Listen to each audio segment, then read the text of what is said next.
Welcome back to another episode of Fill the Screens podcast. Today we'll be talking about Hellraiser 7 Deader. So this film, we start off with a reporter named Amy Klein. And I love the beginning because the beginning does the same thing that part 5 does with the detective. Like it starts off with that detective. He's like at a park playing chess, and it's supposed to show you that he's very smart, sophisticated, and that he loves puzzles. In this movie, we need to find out that Amy is the real deal reporter. So it shows her in a crack house, kind of disguised as, a crack whore, I think is the article that she writes. But she's like just sitting there, and like there's all these people doing drugs, people passed out. She whips out a camera and just starts taking pictures of like the drug dealers, the people passed out. And then she gets up and goes to walk out, and one of the drug dealers goes, "Hey, you want some of this?" and like holds out like crack. And she's like, "No, I already got what I wanted."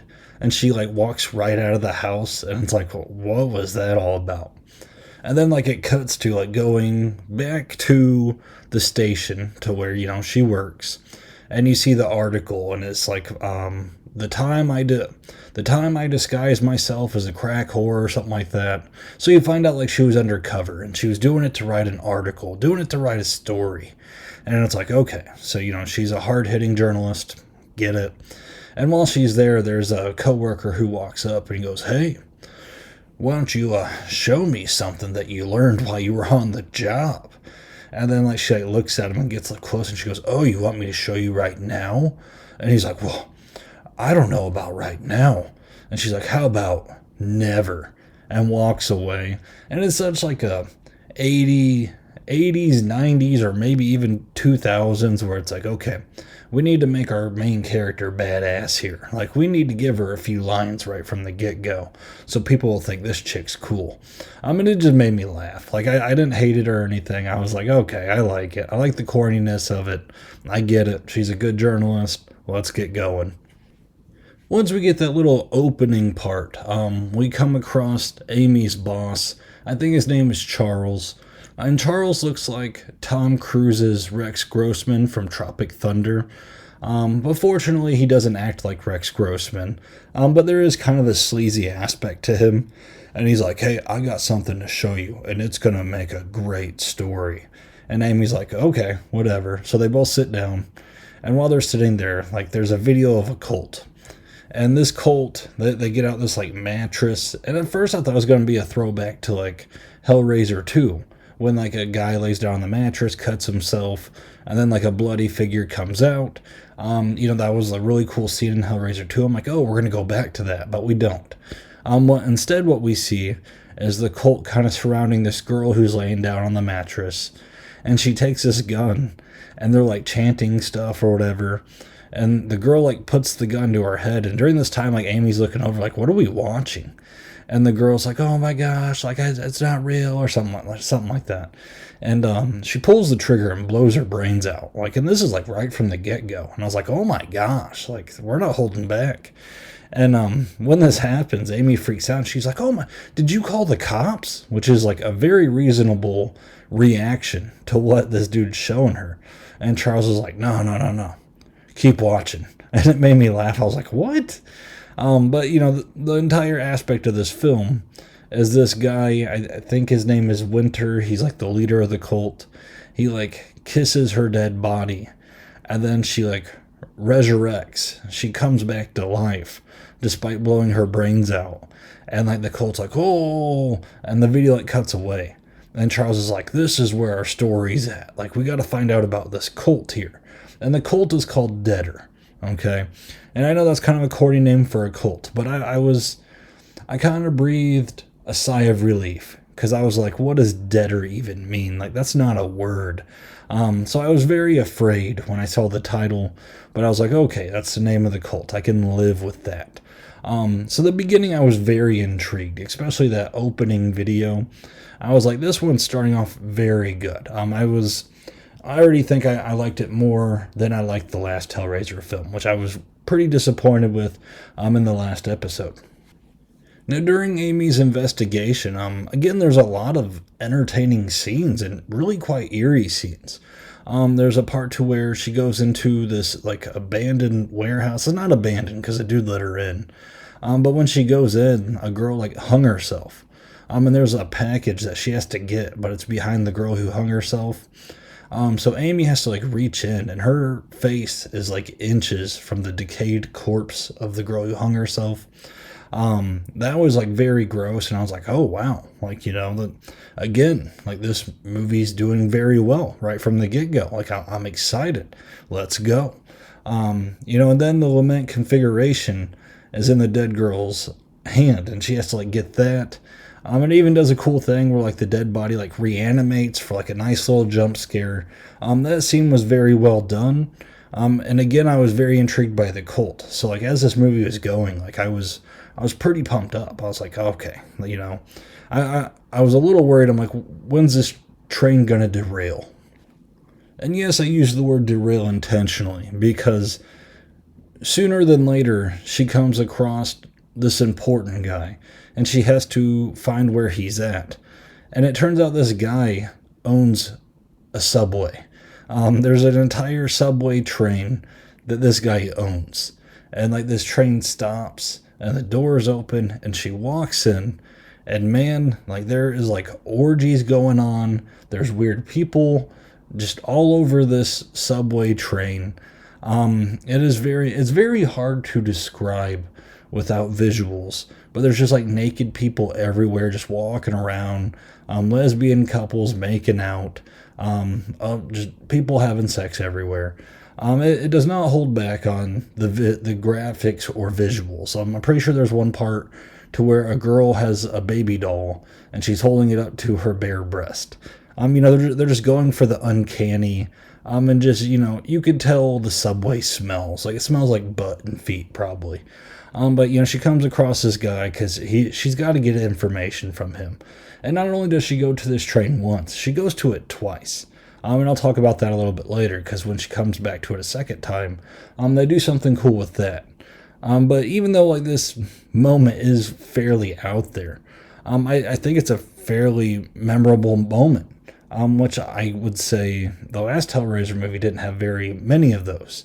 So, as I'm watching it, like, it's weird, it's kind of grimy, but I'm like, man, like, this is definitely a memorable moment. I'm excited to see, like, what the cult looks like and all that, what's the deal with that, and I don't even know if we've met Pinhead yet, which, again, like, it's weird, because as these movies go on, it feels like they get these stories and they're like, wait, we got to shove Pinhead in somewhere. How are we going to fit the lament configuration in? Which, by the way, she does solve the lament configuration early on in the movie. And Pinhead shows up for a little bit. But he makes a bigger impact later on. But again, his part's very small in this movie. So I've said a lot of good things about this movie. Now, I will say, I feel like this movie has the reverse problem of the last movie. The last movie, I feel like there was just so much nonsense and hallucinations and things that didn't make sense for about an hour of the movie. And then we had like 20 minutes of like a good plot twist, and like, oh, things make sense now. Like, I get it. But by the point I reached that with that movie, I'm kind of like, man, I really don't care at this point. To whereas this movie, it had a really good build up. It had some like really tense scenes. There's sometimes things were a little goofy. But for the most part, I enjoyed it. But the point to where I think it kind of went off the rails and started not making sense and kind of reverting back to its old sins is when she finally meets the cult. Ironically enough, because I was just waiting for that. I'm like, oh, this is going to be cool. But when she finally gets there, the cult, they don't take her life, but they do something weird. So like, they basically surround her and they're like about to kill her. But then she like wakes up in her bed. And I was kind of like, okay, they did something to her. And Pinhead does show up, but before he does, blood starts leaking out of her chest. And they do look, again, this was a cool scene. It really was. She goes into the bathroom, and there is a dagger in her back. And the dagger goes all the way through her. to where it's sticking out of her front, and she is just bleeding everywhere. And her room is this extremely clean, nice looking bathroom, and she's just leaking and spilling blood absolutely everywhere. She's freaking out, she's panicking. And then this is where Pinhead comes in. And Pinhead explains to her that when she solved the lament configuration, her soul was his. But she went to the debtor cult and they got her. But I don't know, he explained it to where like they didn't do the full process, but they did like a partial process, which I was like, what does that even mean? But basically the debtor cult, they want her to go there and sacrifice herself so that she can become part of the cult. But Pinhead doesn't like that because that's his soul. So he basically just explains that to her. And she was like, oh, okay, like I'm bleeding everywhere. What do you want me to do? And he's like, oh, this just isn't good. And he like disappears. Now, this was probably supposed to be cool after this scene, but there's literally a scene where she's trying to get back to the subway and there's a security guard. Well, she has the problem that she has this gigantic wound in her back, which, by the way, she like yanks out the knife, which I always hear if you get stabbed or something pierces your body, never yank it out, but she yanks it out. So when she yanks it out, she's bleeding like crazy out of her back and out of her chest. Her solution to this is getting a pillow and duct taping it around her entire back. But she kind of forgets her chest, but she gets this big coat. But she goes down to the subway, and again, she's leaking blood everywhere. There's bloody footprints. And she sees a security guard like walking, and she's like, oh no. And there's like a gigantic puddle of blood. And her solution is to grab a few newspapers and throw them down. But now there's just bloody newspapers all around her. So she takes the entire newspaper stand, flips it to where she's standing, to where it covers up the blood just enough. And the security guard like looks at her, and she like kind of like giggles and goes, hi. And then the security guard keeps going. And I'm like, dude, your bloody footprints behind you were still there. Like, that did not really solve the problem. That was supposed to be like a sophisticated move, but really that was just kind of dumb. But again, like she's just leaking everywhere. So, whatever. But she does go back to the subway. And when she does, again, she walks in, looks like it smells like butt and feet because everyone's just messing around. Everyone's naked. People are holding dolls and stuff, being weird. But when she talks to the dude, he kind of makes a comment like, what's the same thing between the two of us? Neither one of us know when to get off the train. And then it cuts to, like, it goes dark. And everyone on that subway train is dead.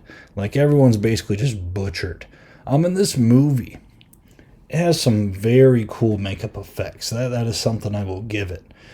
Even when it falls short and when this movie starts to derail, the makeup to dead bodies and just the blood in general, and even the Cenobites when they finally come in, they look fantastic. But this subway scene, it was probably kind of the highlight of like the messed up stuff. Like it is by far like, she's just walking through the subway train like screaming, and there's like naked bodies just like chopped up, bloodied all over the place. And I'm like, man, this is gnarly. Like I dig it. But then we get, because I talked about how it starts to kind of go off the rails. And after this scene is when it kind of goes fully off the rails for me. There's this girl who like pops up and she's like dead, but talking to her. And I think this girl's supposed to be the girl who died in the bathroom earlier that she had to like grab the package from. But they have this dialogue to where I'm just kind of like, I don't really care what you're talking about. Like, it's kind of a nothing burger for me. But they go back and forth, and she's like, I got to go back to the cult. And they have this like big standoff where the cult leader's like, listen, like, you're going to have to kill yourself, and I'm going to have to bring you back to life so you can become part of the cult. And she's like holding the knife up like, should I do it? And the lament configuration's like on the table. No, it's in her hand or something. No, it starts on the table, but like static electricity starts like coming out of it. And I'm like, something stupid's about to happen to where like this is all going to get just wrapped up. And her solution is to take the lament configuration and throw it as hard as she can like it's a Pokeball. And when she throws it, all the Cenobites pop out. And then Pinhead, when he pops out, he basically like talks trash to the cult leader. And he's like, you should have stayed in your lane. And like sends out these chains and rips him apart. And then sends out more chains and kills everyone in the cult. But then we have the same problem we always have in the Hellraiser movies. After Pinhead comes in and destroys the bad thing, Pinhead's like, oh, now it's time to take the hero too.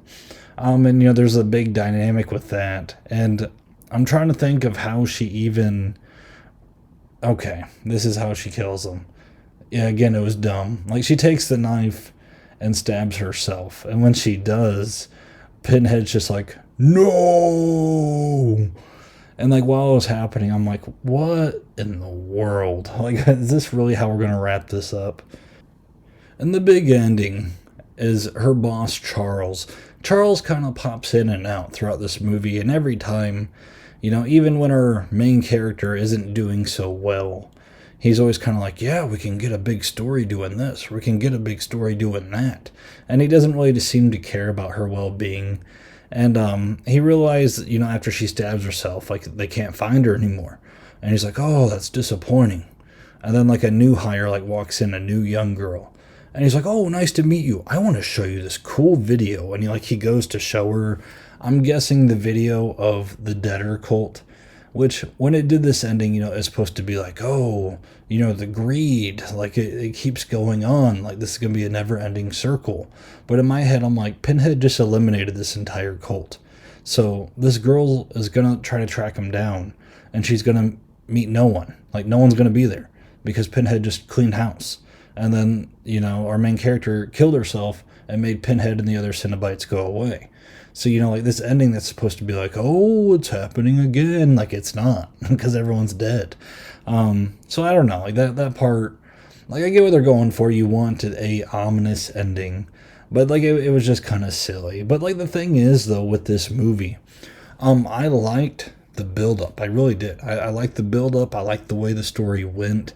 Really, it was just the last 20 to 30 minutes where, like, it just kind of goes off the rails, and it seemed like they didn't know how to wrap the story up, and again shove the Cenobites in with the lament configuration. Like, I wonder if this movie was really meant to be a Hellraiser movie, because sometimes these movies don't feel that way, and sometimes when they don't do it well, it feels like the way they shove in the Cenobites and the lament configuration, it feels like they are just, it's like a student trying to do homework the night before, and it's like an hour before they're supposed to go to bed. So they just like hurry up and rush it and get it done. To whereas, like, if they put some thought into it, like, they could have done it a better way. Not how you do it a better way when you got to end a cult, you got to end the Cenobites. I don't know. I'm not a writer. But I just feel like the end had a lot to be desired. And if someone doesn't like this movie, I'm guessing it's because of the ending and because some of the kind of silly things that happen. Like the knife in her back when she wakes up the one night, that was really cool. But when they kept doing the thing where she's oozing out blood and she's like, oh no, I'm making a mess, I don't want people to notice me, that was silly. So it went from a cool thing to a silly thing. So those were just like my little nitpicks with it. But I mean, overall, like, I was kind of impressed with this one. Like the last Hellraiser movie, maybe it lowered my expectations so much that I'm now boosting this one too high. But I was like, oh, that wasn't bad. Like, I feel like I kind of got the winds back in my sails. Like, I'm ready to, go through the Hellraiser movies again. So I don't know. I had fun with it. Like, I felt like this was a fun little weird movie. So yeah, that's my review of this movie. The next Hellraiser movie is called Hellworld. That sounds interesting. So we'll see how that one is. But yeah, I've been enjoying marathoning the Hellraiser movies. I'm having a better time than I thought I was going to.